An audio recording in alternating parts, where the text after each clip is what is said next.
BBC Urdu کے programme سیربین میں خوش آمدید. ہمارے لندن اسٹوڈیو سے میں ہوں عالیہ نازکی. لاہور میں خودکش حملے میں ہلاک ہونے والوں کی تدفین پر شہر میں سوگ اور کاروبار جزوی طور پر بند. زخمیوں سے سیاسی رہنماؤں کی عیادت. بدعنوانی کے الزامات اور پاکستان سپر لیگ 2 دن کے وقفے کے بعد کل سے میچ دوبارہ شروع ہوں گے. تازہ ترین کے لیے چلیں گے شارجہ اسٹیڈیم. اور انڈیا کی نوجوان نسل کو نامور ادیبوں اور شاعروں سے متعارف کرانے کی ایک کاوش.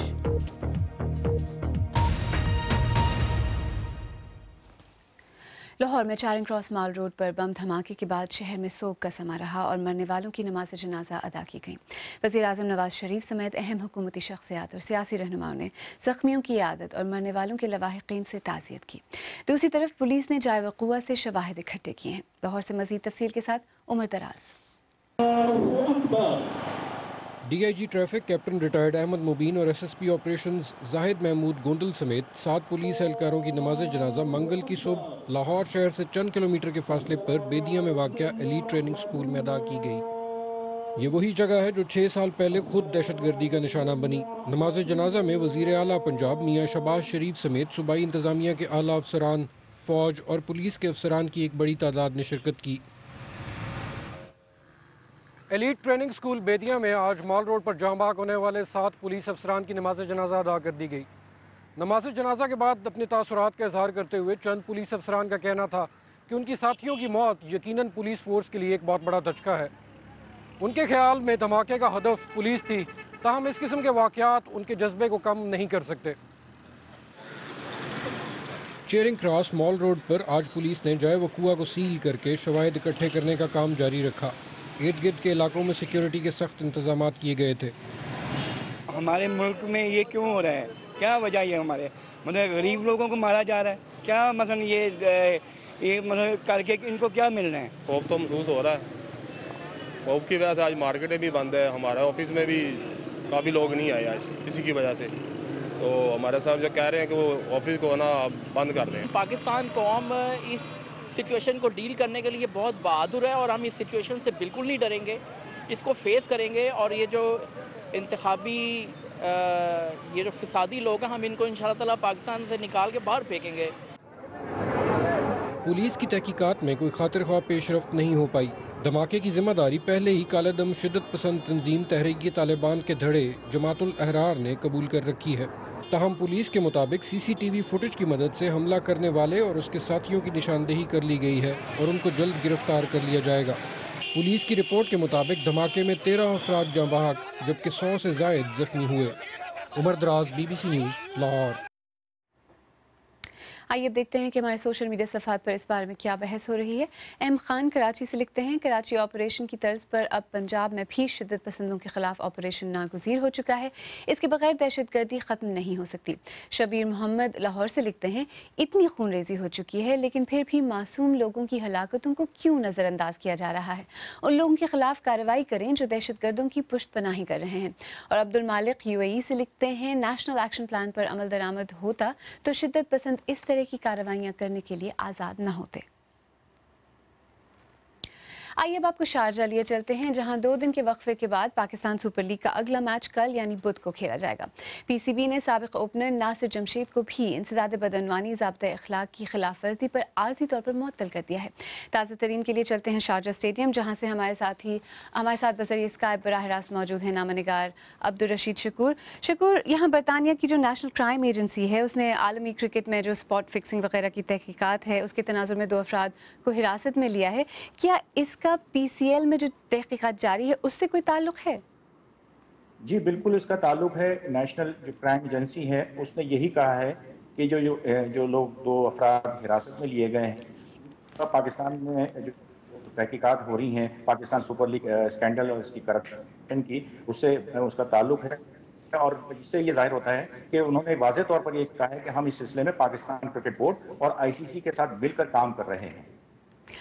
اچھا شکور، آج ناصر جمشید کو معطل کیے جانے کی خبر آئی ہے. نہ وہ PSL کی ٹیم کا حصہ ہیں اور نہ ہی وہ نیشنل کرکٹ ٹیم میں فی الحال کھیل رہے ہیں، تو معاملہ کیا ہے؟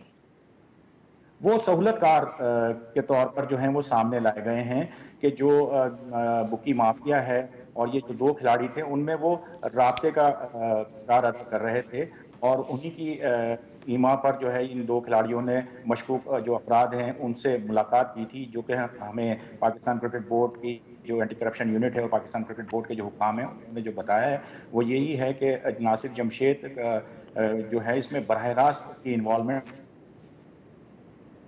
معطل کیا گیا ہے، اور اب وہ بھی جو ہے وہ قانونی گرفت میں آئیں گے، اور دیکھتے ہیں کہ اب ان کے خلاف ان 2 کھلاڑیوں کے ساتھ ساتھ ان کو بھی کیا سزا دی جاتی ہے۔ اچھا شکور، لاہور میں کل جو افسوسناک واقعہ ہوا ہے اس کے بعد یہ باتیں بھی شروع ہوئی ہیں کہ جو فائنل ہے پی ایس ایل کا وہ شاید اب وہاں نہ کھیلا جائے، کیا اس بارے میں جو پاکستان کرکٹ بورڈ ہے باضابطہ طور پر باقاعدہ طور پر انہوں نے کچھ کہا ہے؟ جی، پاکستان کرکٹ بورڈ کے جو ایگزیکٹو کمیٹی کے جو چیئرمین ہیں نجم سیٹھی صاحب، انہوں نے کوئی اس طرح کا ریلیز جاری نہیں کیا ہے، لیکن انہوں نے اپنے ٹی وی پروگرام میں جو ایک ٹی وی چینل پر کرتے ہیں اس میں انہوں نے کہا ہے کہ ابھی ان کی خواہش ہے کہ یہ فائنل لاہور میں ہو، لیکن اب دیکھنا یہ ہوگا کہ کیا یہ فائنل غیر ملکی لاہور میں کرتے ہیں یا غیر ملکی کھلاڑیوں کے ساتھ وہ یہ فائنل دبئی میں کراتے ہیں۔ اس کا فیصلہ انہوں نے پاکستان کے عوام پر چھوڑا ہے، لیکن اس میں سب سے اہم جو بات ہے وہ وفاقی حکومت اور پنجاب حکومت کی طرف سے جو ہدایت ہوں گی، جو انسٹرکشن ہوں گی، جو سیکیورٹی الرٹ کے تناظر میں جو کچھ بھی ہدایت دی جائے گی اس کے بعد ہی یہ ممکن ہو سکے گا۔ خواہشات اپنی جگہ، لیکن اتنا بڑا اب جو رسک ہے وہ میں نہیں سمجھتا کہ پاکستان کرکٹ بورڈ لے گا، اور خود نجم سیٹھی صاحب کا یہ کہنا ہے کہ جو غیر ملکی کھلاڑی جو اب قائل ہو چکے تھے کہ وہ پاکستان جا کر کھیلیں گے، اب ظاہر سی بات ہے کہ اتنے بڑے واقعے کے بعد ان کی سوچ میں تبدیلی آئے گی، فطری بات ہے، اور اب ان کو دوبارہ اس بات پر قائل کرنا کہ وہ لاہور اگر وہ میچ کھیلیں بہت اب ان کے لیے مشکل ہو گیا ہے۔ ایک صورتحال ہے پاکستان بورڈ کی۔ جی، شارجہ سے عبدالرشید شکور، ہم سے بات کرنے کا بہت بہت شکریہ۔ آئیے اب دیکھتے ہیں کہ ہماری ویب سائٹ bbc-urdu.com پر کون سی خبریں اور آرٹیکل زیادہ پڑھے جا رہے ہیں۔ دبئی میں پاکستان سپر لیگ کے میچوں کے دوران لوگوں میں جوش و خروش، پی ایس ایل میں مبینہ بدعنوانی کی تحقیقات کے سلسلے میں لندن میں ہونے والی گرفتاریاں، اور قارئین مورخ عائشہ جلال کا BBC اردو سے خصوصی انٹرویو بھی خوب پڑھ رہے ہیں۔ اسرائیلی وزیر اعظم بنیامن نیتن یاہو امریکہ کے دورے پر واشنگٹن پہنچے ہیں، جہاں وہ صدر ٹرمپ سے ملاقات کریں گے۔ ڈونلڈ ٹرمپ کے صدر بننے کے بعد دونوں رہنماؤں کے مابین یہ پہلی ملاقات ہوگی جس میں 2 اتحادی ملکوں کے تعلقات، فلسطینی زمین پر یہودی بستیوں کی تعمیر اور آزاد فلسطینی ریاست کے قیام جیسے موضوع زیر بحث ہوں گے۔ حال ہی میں اسرائیلی پارلیمنٹ نے مقبوضہ غرب اردن میں ایک متنازع قانون کی منظوری کے ذریعے فلسطینیوں کی زمین پر بنائے گئے 4000 مکانات کو قانونی حیثیت دے دی تھی، اور کہا تھا کہ ان فلسطینی مالکان کو اس کے بدلے رقم ادا کی جائے گی۔ BBC کے مشرق وسطی کے ایڈیٹر جرمی بون کی رپورٹ پیش کر رہے ہیں راجہ ذوالفقار علی۔ یہ کس کی زمین ہے؟ کون اسے بیچ سکتا ہے؟ کون اسے حاصل کر سکتا ہے؟ اسرائیل اور فلسطین کے مابین بنیادی جھگڑا ہی زمین کا ہے۔ شمالی غرب اردن کے قصبے جالود میں یہودی بستیوں کی آباد کاری کے لیے مذاکرات ہوئے۔ عبداللہ توفیق بھی ان میں سے ایک ہیں جن کی زمین پر گھر بنائے گئے ہیں۔ ایک نئے اسرائیلی قانون کے تحت کسی بھی فلسطینی کی نجی زمین کو زر تلافی کے عوض حاصل کیا جا سکتا ہے۔ فلسطینی اسے زمین پر غاصبانہ قبضہ تصور کرتے ہیں۔ ہم کبھی بھی زمین کی قیمت وصول نہیں کریں گے۔ ہماری زمین قابل خرید نہیں ہے۔ زر تلافی کا مطلب ہے کہ زمین یہودی آبادکاروں کو بیچی جائے، اور ہم یہ کبھی بھی نہیں کریں گے۔ آپ واقعی سمجھتے ہیں کہ اسرائیل ہاں ایک نسل پرستانہ نظام متعارف کرائے گا؟ وہ تمام اسرائیلی رہنما جو 2 ریاستی حل کو تسلیم نہیں کرتے، وہ اس کے بارے میں کچھ سننے کے لیے بھی تیار نہیں ہیں، اور سمجھتے ہیں کہ ایک ریاست 2 نظام والا حل مجھ پہ مسلط کر سکتے ہیں۔ یہی تو نسل پرستی ہے۔ یقیناً وہ نسل پرست ہیں، میں تو ہر روز اس کا سامنا کر رہا ہوں۔ اسرائیل کے وزیر اعظم نے گزشتہ برس ٹرمپ ٹاورز کا دورہ کیا تھا۔ صدارتی امیدوار ڈونلڈ ٹرمپ نے نیتن یاہو کی یہودی بستیوں کی پالیسی کی حمایت کی تھی، لیکن پچھلے ہفتے صدر ڈونلڈ ٹرمپ نے کہا ہے کہ یہودی بستیاں مسئلہ فلسطین کے حل کی راہ میں رکاوٹ ہیں۔ ڈونلڈ ٹرمپ کے موڈ کی تبدیلی نے اسرائیلی وزیر کی مشکلات میں اضافہ کر دیا ہے۔ سے یہودی بستیاں بآسانی تعمیر کی جا سکیں گی۔